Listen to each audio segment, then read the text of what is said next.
Bonjour à toutes et à tous et bienvenue dans votre émission de Rendez-vous. Nous allons parler cette semaine biodiversité, marché de Noël et musique. Nos invités de la semaine sont Claire Zins, bonjour. Bonjour. Vous êtes auteur, compositeur, interprète. Vous allez nous parler dans quelques instants de votre EP sous votre nom, John Avark.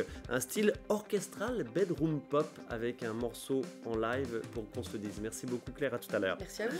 Claude Maurice, bonjour. Bonjour. Vous êtes membre de l'association Oiseaux Nature, que l'on connaît bien, et vous allez nous parler. Vous avez poussé un petit cri d'alarme pour changer sur la forêt aujourd'hui. Et ce qu'on peut faire, ce qu'on doit faire selon vous. Et enfin, Sandrine Bocard, bonjour. Bonjour. Vous êtes la présidente de l'association du marché de Noël de Plombières-les-Bains, qui vient d'ouvrir, c'était le week-end dernier. Oui. Et il se poursuit tous les week-ends jusqu'au 24 décembre. 24 décembre. Voilà, en détail, la programmation de chaque week-end tout à l'heure, donc on se dise. Merci beaucoup. Claude Maurice, je vais commencer par vous, puisque Claire nous jouera un morceau en fin d'émission, donc on va l'apprendre exceptionnellement en troisième invité. Claude Maurice, Oiseaux Nature, comment se porte votre association déjà, Oiseaux Nature? Combien de membres? Combien de membres actifs, j'ai envie de dire? Très Voilà. actifs. L'association se porte bien, membres actifs, très actifs, c'est fluctuant, mais c'est autour d'une trentaine, on peut dire comme ça. À certains moments c'est plus, à certains moments c'est d'autres. Enfin bon, c'est un peu compliqué, mais il y a à peu près 600 adhérents sur le département, plutôt en augmentation, parce qu'on sent quand même une envie de réagir de la part du public. Vous proposez ce vendredi, alors c'est juste avant, mais c'est pas grave, on est ce vendredi 8 décembre à 20h au foyer Adolet, donc c'est à Adol, juste en dessous de l'église, au foyer Adolet, une soirée débat sur la forêt, précisément, à savoir concrètement de quoi, quel va être le cri d'alarme à propos de la forêt.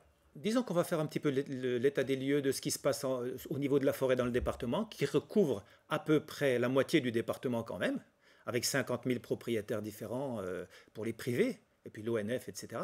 Et puis une biodiversité qui est extrêmement riche et variée, qui est superbe à découvrir, mais qui souffre comme les arbres.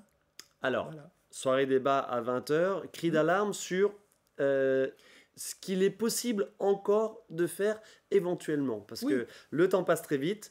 Il y a cette forêt d'exception du côté de Darney dont on va tout de suite voir quelques images, avec un projet d'envergure, hein, c'est ce label forêt d'exception, donc avec évidemment des financements pour des actions diverses et variées, tant en faveur de la biodiversité qu'en faveur de l'accueil des publics dans ces forêts. Donc quelques images de nos précédents reportages. Quel point de vigilance vous appelez sur cette forêt d'exception ? Comme pour toutes les autres d'ailleurs, on a eu l'habitude d'éclaircir les arbres au printemps pendant les périodes de mai, juin, avril, mai, juin, juillet, début juillet. C'est le moment où c'est la reproduction des êtres vivants sauvages. Et là, ça pose des problèmes parce que aujourd'hui, on ne doit plus faire ça. Et donc, il faut qu'on soit vigilant pour que ça ne se produise plus dès 2024. Ok, on est là. Là, sur la reproduction, parce que là, alors, vous constatez... Normalement, c'est assez réglementé tout ça, évidemment. Vous constatez en forêt des choses qui n'ont pas lieu d'être. Tout à fait. Comme ailleurs, comme sous les lignes électriques, comme le long des voies ferrées, comme à certains autres endroits. Et la justice commence à travailler sur le sujet parce qu'il ne peut pas y avoir d'endroits sauvages comme ceux-là dans lesquels ne se reproduisent pas des espèces protégées. Si on les détruit, on est hors la loi. On peut faire mieux. Donc on fait d'abord, nous, de la pédagogie, de la sensibilisation, on explique les choses, puis ensuite, il faut que les gens se conforment aux règlements et aux lois. Quel autre sujet qui fait débat, évidemment, va être abordé lors de cette soirée à 20h au foyer Adolet, ce vendredi? Beaucoup de choses, hein. Les problèmes de l'exploitation forestière qui devient gigantesque à certains endroits et qui pose des problèmes d'une certaine façon. Puis l'accueil du public à d'autres, comme autour de la ville de l'agglomération d'Épinal, où il y a une très forte pénétration, comme sur les Hauts-de-Vosges, très forte pénétration du public, qui a du temps libre, qui arrive là, et puis quelquefois avec des motos, avec des quads, etc. Et donc ça pose un certain nombre de petits problèmes. Voilà, il y a une réglementation pour tout ça quand même, mais Oui, mais ça n'est pas toujours respecté. Et puis il y a la problématique de la chasse et des zones de quiétude. On ne peut pas avoir une zone de quiétude où il se passe des coups de fusil, etc., qui stressent d'abord les humains, puis ensuite toute la faune sauvage quand même. Voilà. Votre cheval de bataille depuis des années, évidemment, c'est les espèces considérées comme nuisibles, les renards, les blaireaux. Quelques points d'actu à ce sujet? Ouais, c'est un des chevaux de bataille. Un des chevaux. Oui. Non, mais bien sûr, les conditions... on estime que certaines espèces sont dérangeantes et classées nuisibles. Et puis ensuite, on les matraque toute l'année de façon absolument épouvantable avec des pièges à mâchoires. On a encore un exemple sur les castors, là, vous avez vu, des gens mettent encore des pièges à mâchoires qui mutilent gravement les animaux. Et ben, on n'accepte plus ça. Puis dans les pièges-cages, c'est à peu près la même chose. Alors que les espèces en question nous rendent service. C'est incohérent. À ce sujet, sur les espèces nuisibles, il y a toujours des recours de la part de votre association ou d'autres associations auprès de la préfecture, tribunal administratif, etc. Beaucoup mieux. Vous sentez que ça évolue un peu ou pas? Ah oui, les choses avancent. C'est le Conseil d'État qui traite ce sujet. J'ai vu. Ouais. Les juges du Conseil d'État ont fait en sorte de dire que le renard, par exemple, apportait quelque chose de positif à l'écosystème forestier. Et donc, on est le premier département de France où il y a de nombreuses communes, presque la moitié, où le renard ne peut plus être piégé. C'est pas mal. Dans les forêts domaniales? Les forêts domaniales, il faut l'autorisation du propriétaire du terrain pour pouvoir piéger. Donc c'est un petit peu plus compliqué que ça. Mais dans les forêts domaniales, on chasse toujours le renard. C'est pas très bien, puisqu'il apporte une contribution positive à cet écosystème. Alors, on rappelle, vous avez précisé tout à l'heure que la forêt vosgienne couvrait la moitié du département. On rappelle qu'on est l'exception qui confirme la règle, c'est-à-dire que dans notre département, il y a 2/3 de forêt publique et 1/3 de forêt privée. Dans le reste de la France, au niveau national, c'est le contraire. 2/3 de forêt privée et 1/3 de forêt publique. Comment ça se passe avec les forestiers privés? Vous l'avez dit, c'est très compliqué. On a toujours évidemment le morcellement parcellaire qui fait que... Voilà, quel interlocuteur, quelle zone? Roger Perrin, le président des syndicats de forêt privée, on s'entend très bien, il n'y a pas de problème de ce côté-là, on évolue. Hein. Ils sont, notamment à propos du renard, il n'y a pas de problème. Mais il y a quand même 50 000 petits propriétaires forestiers qui ne sont pas obligatoirement affiliés à un syndicat ou quelque chose. Et là, on ne les connaît pas. 50 000, imaginez. Et donc, dans certains endroits, moi j'ai pu constater qu'il y a des exploitants forestiers qui viennent travailler sur ces parcelles sans aucun respect du site. Au niveau on va finir de nouveau sur Darney. On revient sur Darney, cette forêt d'exception. Ça va prendre des années évidemment pour que des choses alors sortent de terre, c'est pas le terme, puisque l'idée c'est quand même de maintenir évidemment l'existant et cette richesse. En termes d'espèces pures et dures, qu'est-ce que vous proposez concrètement sur cette forêt? En termes de préservation de la biodiversité, vous avez parlé tout à l'heure évidemment des coupes d'éclaircies, il y en aura peut-être certainement bien sûr. On n'est pas contre l'entretenir. On n'est pas contre l'exploitation, c'est pas un problème. Hein. Il faut bien que les forêts soient exploitées, mais il y a quand même une des bases de tout ça, c'est qu'il faudrait quand même un petit peu éviter les gros engins qui matraquent, qui tuent les sols, parce que la problématique c'est les sols, pour des décennies et des décennies. Et puis aussi... Alors comment faire si on n'utilise pas des gros engins? On revient à... Ça, c'est la problématique de l'exploitant. Okay. On explique un petit peu ce qui se passe. Voilà, c'est un peu comme si on expliquait aux parents ce qu'il ne faut pas faire pour que leurs enfants souffrent plus tard. Hein, c'est un petit peu ça. Et puis après, ce qu'on aime bien là, c'est qu'il y ait du calme en forêt. Le public va rechercher le calme. Cette partie biodiversité qui est prévue par le code forestier, elle n'est peut-être pas toujours bien respectée. Et puis évidemment, faire là de l'élevage de sangliers pour vendre la venaison, etc., on n'est pas très... La chasse, c'est quand même une activité de loisir. Comme disait quelqu'un, Gérard Charlois, il dit que c'est un loisir de mort. Bon, ma foi, voilà. Hein. Certains disent de régulation. Ils régulent quoi? Je vous pose la question. Ben voilà, je vous réponds. Pas je vous pose le jeu. Ils ne régulent rien du tout. Leur loisir fait en sorte qu'ils ont envie d'en avoir toujours plus et puis d'avoir tous les droits. Bon, voilà. Après, c'est une activité qui pose des problèmes à d'autres. Voilà. Confrontation de point de vue, bien sûr, toujours sur la chasse. Mais bon, ça ce sera ad vitam aeternam, certainement. Tout à fait. Oui. Claude Maurice, merci beaucoup. Je rappelle donc ce vendredi 8 décembre, à 20h, à Adol, une soirée débat imagée. Vous annoncez cela comme ça, à savoir... savoir qu'on aura des preuves visuelles de tout ce dont on va parler. La faune sauvage, les exploitations qui nous posent problème, et puis les soucis en pleine période de reproduction qu'on peut voir avec des exemples imagés, petites vidéos, photos, beaucoup d'animaux sauvages, etc. On expliquera surtout ce qu'est une pyramide alimentaire. les problèmes de biomasse, qu'on comprenne bien les choses, les problèmes de la microfaune, et puis surtout, comment vit cette forêt, comment faire en sorte qu'elle continue de vivre, parce qu'actuellement, avec le problème de manque d'eau, de sécheresse, il y a quand même de gros soucis. Allez, un petit cri d'alarme qui sera poussé donc à 20h ce vendredi 8 à Adol.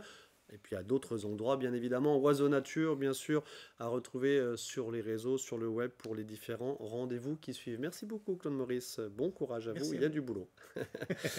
Sandrine Bocard, présidente de l'association du marché de Noël de Plombières-les-Bains, qui vient de commencer. Là, c'était ce 2 décembre et ça se poursuit jusqu'au 24 décembre. On va voir quelques images, donc justement, du week-end dernier. Pardon. C'était des images de Anne Didier. Comment ça s'est passé ce premier week-end ? Très bien. Même à la limite surpris de l'affluence qu'on a eue. Ouais. Alors, la neige était peut-être pas là. Un tout petit peu. Un tout petit peu, elle était tombée la veille. Et mais hier, le froid était là. Le froid était là. L'ambiance était là. C'est important. Le vin chaud était là. Voilà. Les associations et le monde étaient là. Et une bonne ouverture, très bonne ouverture, très content. Les gens sont contents. Ok, alors le marché de Noël, je précise tout de suite, de Plombières-les-Bains, c'est tous les week-ends, donc samedi de 14h à 20h et dimanche de 11h à 19h.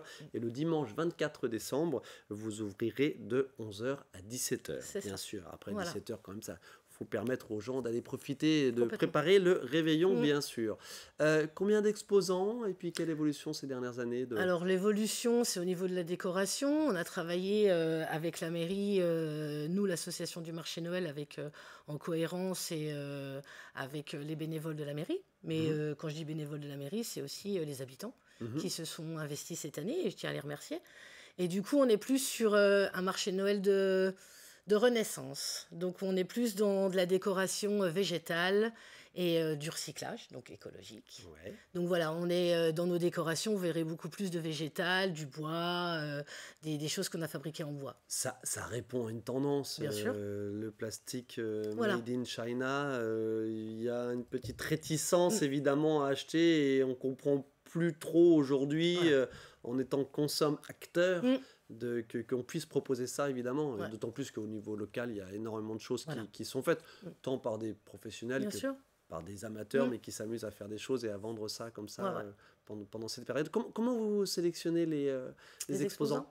Alors les exposants, on a ceux qui viennent d'année en année et qui sont heureux de revenir, et ceux qui viennent et qui nous donnent des dossiers, donc on leur envoie un dossier. Il nous faut des photos.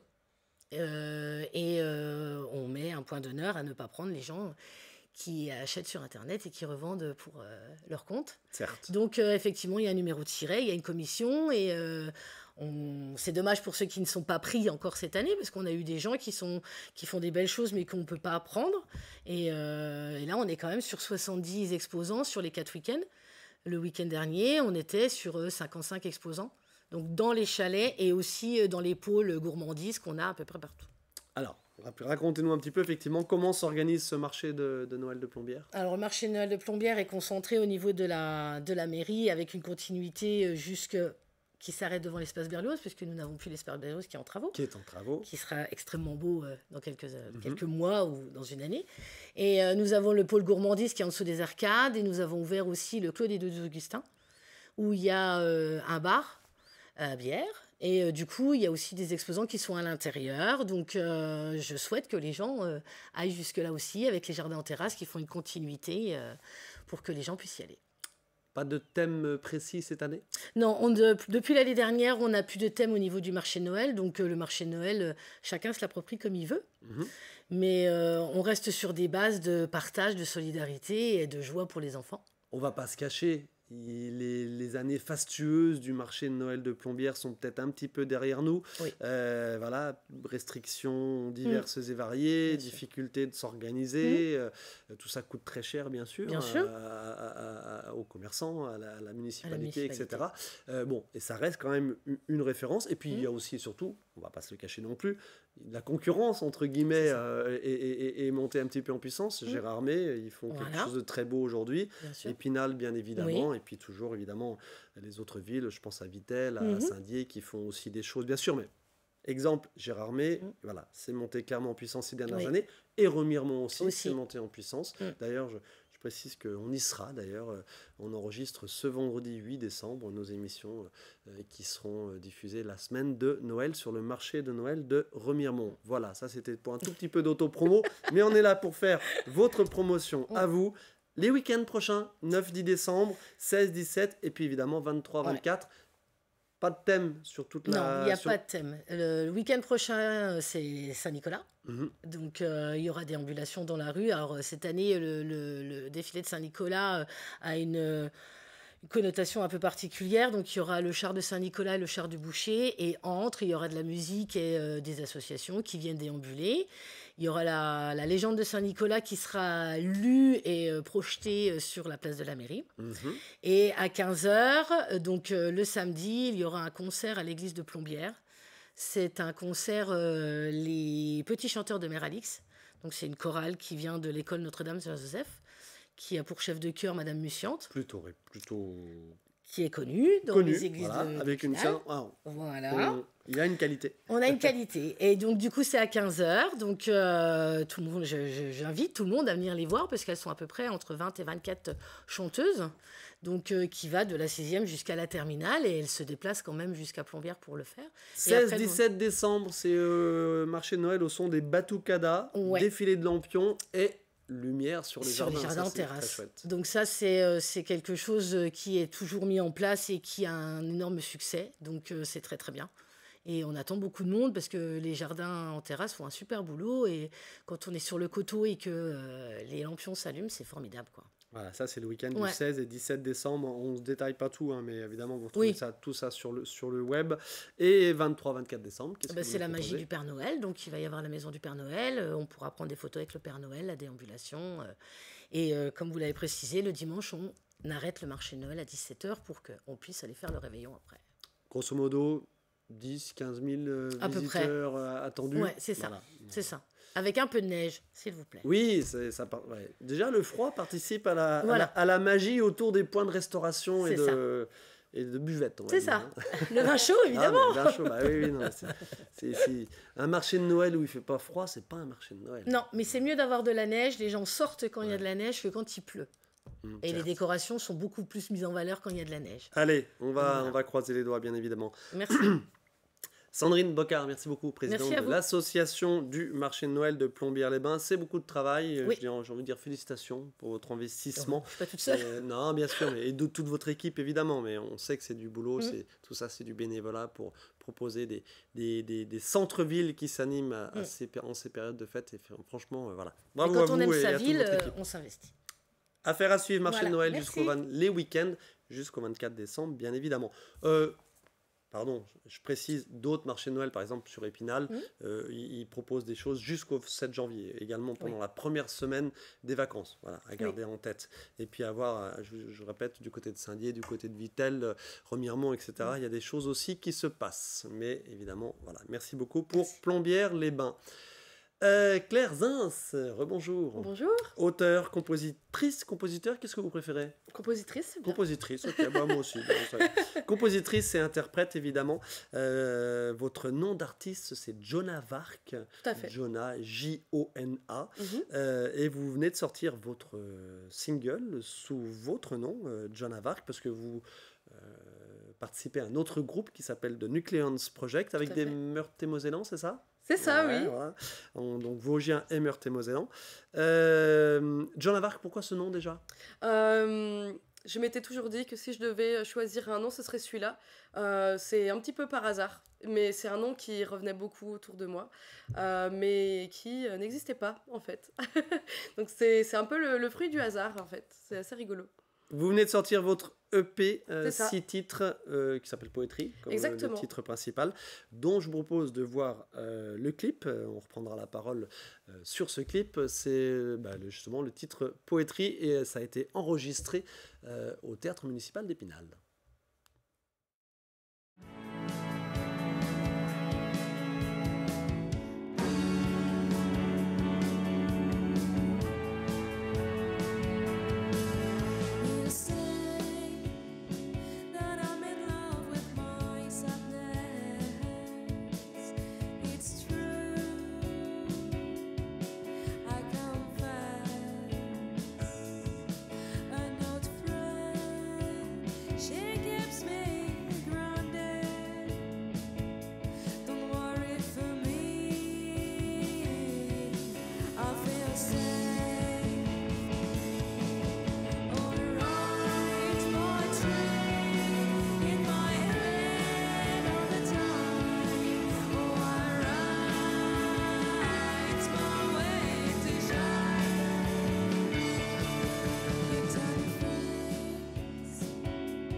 Allez, Claire Zins, alias Joan of Arc, donc dans ce clip.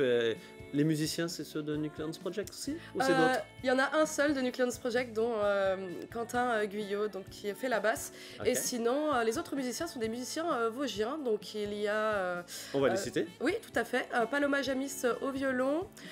Donc là, en représentation, Louise Giannini qui fait le violoncelle, mais c'est Mila Vuidard qui l'a enregistré.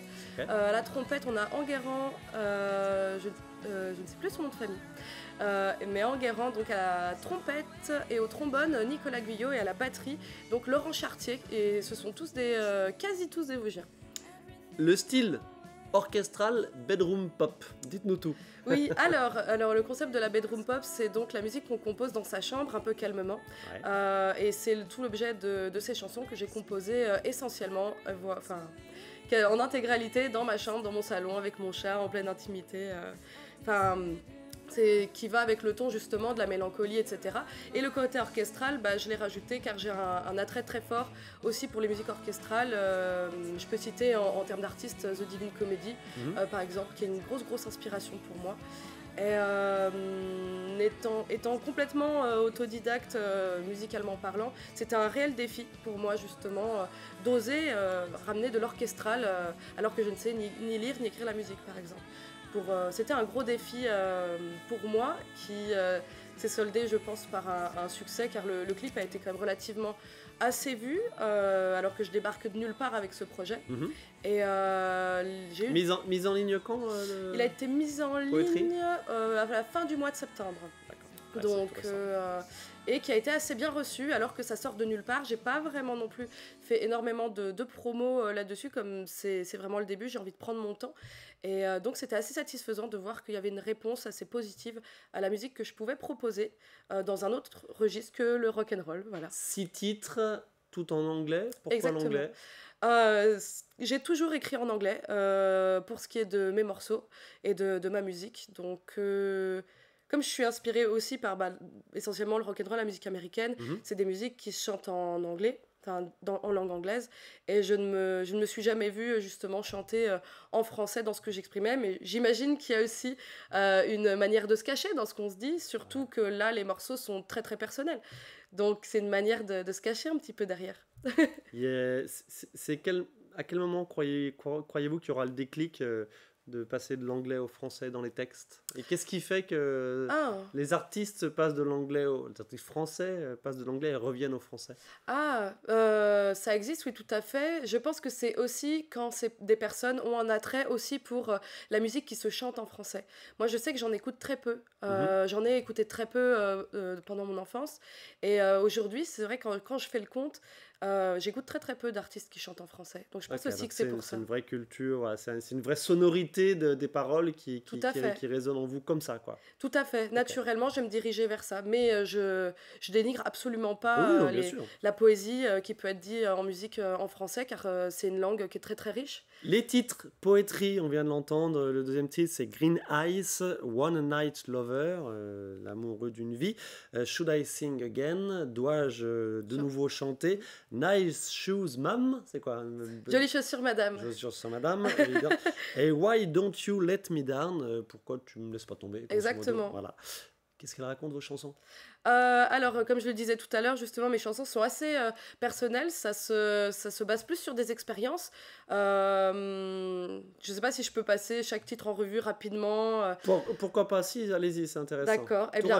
Tout rapide. Poétrie, on va dire que c'est une chanson d'amour qui est adressée donc à mon compagnon qui joue la basse justement et qui m'aide beaucoup, et qui, musicalement parlant, qui est un énorme soutien pour moi. Okay. Green Eyes. Green Eyes, c'était... Les yeux verts. C'est ça, une vieille déception amicale et amoureuse, mais très très vieille, que j'ai décidé de remettre en musique un peu pour exorciser ça, même si ça fait très très longtemps.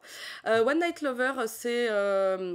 justement, toujours sur l'amour, les rencontres impromptues, et donc ce qu'on en fait, ce qu'on en vit. Ensuite, c'est Nice Shoes Should I Sing Again? Should I Sing Again? Oh là là, c'était une déception que j'ai vécue, où une mauvaise expérience musicale où j'ai chanté et je n'étais pas satisfaite de mon travail et je l'ai très très mal vécu. Et donc, c'est là que je me suis posé cette question, dois-je chanter encore en fait finalement si je ne suis pas satisfaite de mon travail? Donc, toujours des questionnements. Nice Shoes Ma'am, c'est une c'est quelqu'un qui m'a interpellée dans la rue pendant que je rentrais chez moi en pleine nuit et qui m'a dit jolie chaussure madame. Et je sais pas, je me suis dit ça c'est un titre de musique, c'est exactement, je me suis chanson. dit un super titre de chanson. Et Why Don't You Let Me Down, c'est un peu plus une colère qui est exprimée à quelqu'un justement sur laisse-moi tranquille, on va dire, qui est un peu plus rock, un peu plus rentre dedans. Enfin voilà, mais toujours des expériences très personnelles, des sentiments, des sensations. Claire Zins, alias Joan of Arc, quelles sont vos prochaines dates de concert? Et puis juste après, vous vous installerez pour nous interpréter un petit morceau de poétrie justement qu'on a vu en clip, mais là ce sera en live. Exactement. Prochaine date de concert? Alors prochaine date, avec ce projet il n'y en a pas encore car on travaille justement sur l'extension de l'EP pour album, donc avec les orchestrations, donc ce qui est un peu plus compliqué. Mais justement avec mon groupe de rock'n'roll The Nucleons Project, nous jouons le 15 décembre à la Souris Verte en première partie des Washington Dead Cats, donc ce serait avec plaisir de vous y voir tous. 15 décembre de Nucleons Project, Claire Zins alias Joan of Arc, installez-vous, merci beaucoup d'être venu avec votre guitare, votre ampli, il y a une toute petite installation technique, le temps que je rappelle Claude Maurice que vous donnez rendez-vous à ceux qui sont sensibles évidemment aux amoureux de la nature, mais surtout aux non-sensibles ou ceux qui n'ont pas conscience de tout ça, pour prendre conscience de tout cela évidemment. Donc dès ce vendredi à 20h à Adol pour une soirée débat sur le respect de la biodiversité en forêt. Entre autres, évidemment, il y a plein de choses à dire. Et je rappelle Sandrine Bocard, présidente donc, de l'association du marché de Noël de Plombières, direction Plombières tous les week-ends jusqu'au 24 décembre. Et le 24 décembre, ça se termine à 17h. Les samedis, ça commence à 14h. Attention, c'est pas le matin, ça commence à 14h. Claire Zins, c'est bon pour vous? Ou plutôt devrais-je dire Joan of Arc? C'est ça, oui, c'est tout à fait bon. Eh bien, allez-y, let's go. On termine l'émission avec vous. Merci à vous de votre attention. Merci à vous de votre participation. Merci. Et je rappelle donc Joan of Arc pour l'EP de Joan of Arc avec ce titre Poétrie. Merci. Merci à vous.